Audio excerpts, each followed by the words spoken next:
നമ്മുടെ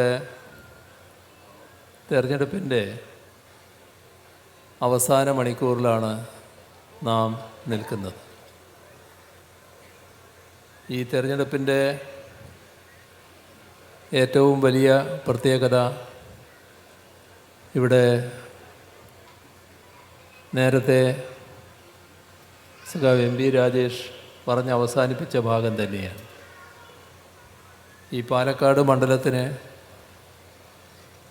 ഒരു മാറ്റം, കഴിഞ്ഞ കാലത്തേതിൽ നിന്ന് ഒരു മാറ്റം വേണമെന്ന് ജനങ്ങളും വോട്ടർമാരും ചിന്തിക്കുന്നു.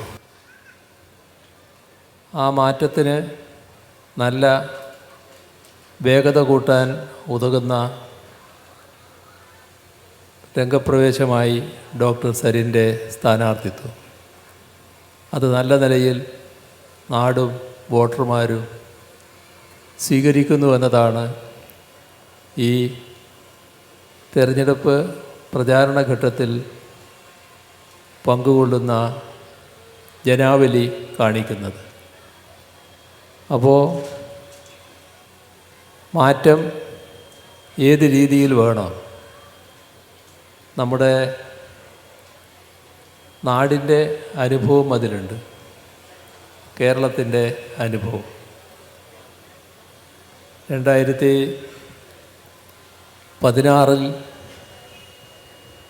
അതുവരെ ഭരിച്ച UDF കേരളത്തെ മുച്ചൂടും മുടിച്ച അവസ്ഥയായിരുന്നു. അന്ന് LDF അധികാരത്തിലേറിയപ്പോൾ നമ്മുടെ നാടിൻ്റെ പ്രശ്നങ്ങൾ പരിഹരിക്കുന്നതിനാണ് മുൻതൂക്കം കൊടുത്തത്. ഒരു സർക്കാർ നാട്ടിൽ അധികാരത്തിലിരിക്കുന്നത് നാടിൻ്റെ പ്രശ്നങ്ങൾ, ജനങ്ങളുടെ പ്രശ്നങ്ങൾ കണ്ടറിഞ്ഞ് പരിഹരിക്കുന്നതിന് വേണ്ടിയാണ്. ആ സമീപനമാണ് LDF സർക്കാർ സ്വീകരിച്ചത് എന്ന് എല്ലാവർക്കും അറിയാം. നമ്മുടെ നാടിൻ്റെ മാറ്റം തടയപ്പെട്ട അവസ്ഥയായിരുന്നു 2016. നാടിന് മാറ്റമുണ്ടാകണമെങ്കിൽ ആവശ്യമായ പുരോഗതിക്കുതകുന്ന പദ്ധതികൾ നടപ്പാക്കണം. അതിലേറ്റവും പ്രധാനമാണ് നാടിൻ്റെ ഗതാഗത സൗകര്യം വർദ്ധിക്കൽ, ആവശ്യമായ പശ്ചാത്തല സൗകര്യം വർദ്ധിക്കൽ. പക്ഷേ കേരളത്തിലെ 2016 അവസാനിച്ച UDF ഭരണകാലത്ത് നമ്മുടെ നാടിൻ്റെ പശ്ചാത്തല സൗകര്യങ്ങളാകെ തകർന്നു കിടക്കുകയായിരുന്നു. എന്തിനധികം പറയുന്നു, നാഷണൽ ഹൈവേ വികസനം. സാധാരണ നിലയിൽ നാഷണൽ ഹൈവേക്ക് ആവശ്യമായ സ്ഥലം എടുത്തു കൊടുക്കേണ്ട ബാധ്യതയാണ് സംസ്ഥാന സർക്കാരിനുള്ളത്. അതിൻ്റെ പണം നാഷണൽ ഹൈവേ അതോറിറ്റി കൊടുക്കുന്നതാണ്. സ്ഥലം എടുത്തു കൊടുക്കാൻ തയ്യാറായില്ല കേരളത്തിലെ UDF ഗവൺമെൻറ്. നമ്മുടെ നാഷണൽ ഹൈവേ ആണെങ്കിൽ ആ സമയത്ത് ചില പഞ്ചായത്ത് റോഡുകളേക്കാളും മോശം അവസ്ഥയിലായിരുന്നു. അത്ര വീതി കുറഞ്ഞ സ്ഥലം വരെ ഉണ്ടായിരുന്നു. 2016 LDF സർക്കാർ അധികാരത്തിൽ വന്നപ്പോൾ ഈ പറയുന്ന സ്ഥലം ഏറ്റെടുക്കാനുള്ള പ്രവർത്തനങ്ങൾ ആരംഭിച്ചു. അപ്പോഴേക്കും നാഷണൽ ഹൈവേ അതോറിറ്റിക്കാർ സ്ഥലം വിട്ടിരുന്നു, ഇവിടെ ഒന്നും നടക്കില്ല എന്ന് കണക്കാക്കിയിട്ട്.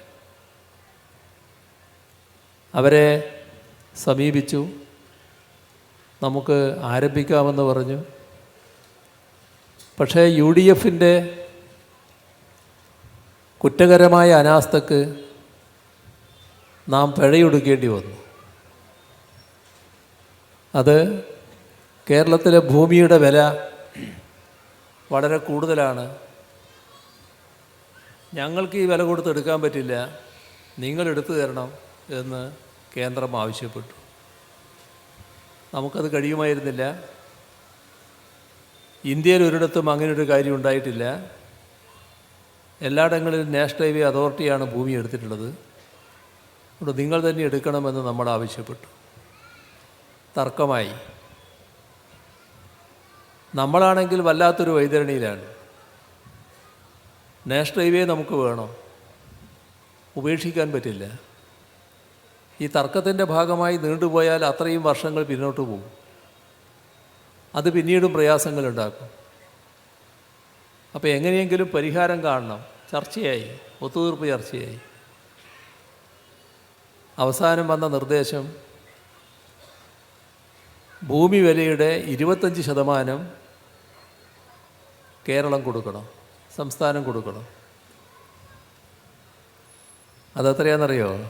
നമ്മൾ കൊടുക്കേണ്ടി വന്ന് 5600 കോടി രൂപ. ഇത് UDFൻ്റെ കെടുകാര്യസ്ഥക്കുള്ള പിഴയായിരുന്നു. ഇന്ത്യയിൽ ഒരു സംസ്ഥാനവും ഇപ്പോഴും ഈ രീതിയിൽ പണം കൊടുക്കേണ്ടി വന്നിട്ടില്ല. നമുക്കാണ് ആ പിഴ വന്നത്. ഇപ്പോൾ കേരളമാകെ നാഷണൽ ഹൈവേയുമായി ബന്ധപ്പെട്ട പ്രവർത്തനങ്ങൾ നടന്നുകൊണ്ടിരിക്കുകയാണ്. ഇതാണ് ഒരു നാടിൻ്റെ മാറ്റം എങ്ങനെ എന്നുള്ളത് കുറിക്കുന്നത്. ഒരു ഗവൺമെൻറ് മാറ്റം തടയാൻ,